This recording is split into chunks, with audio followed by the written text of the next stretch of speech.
روستای شاهاندشت با قدمتی 3500 ساله در شهرستان آمل استان مازندران.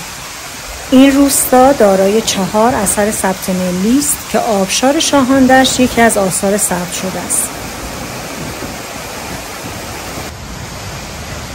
آبشار شاهاندشت با ارتفاع 51 متر بزرگترین آبشار استان مازندرانه که این آبشار دارای 3 آبشار متعدد که در مجموع ارتفاعی حدود 180 متر داره و بلندترین آبشار ایران از نظر مجموع ارتفاع.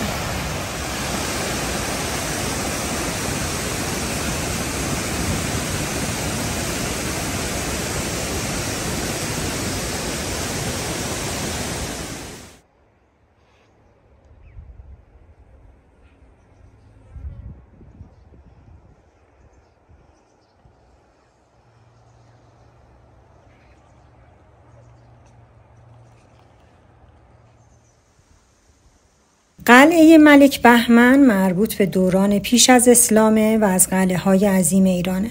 بنای قلعه بر روی صخره حدود 2200 متر بالاتر از سطح اراضی شاهاندشت قرار داره که از لاشه سنگ‌ها و ملات گچ و ساروج ساخته شده.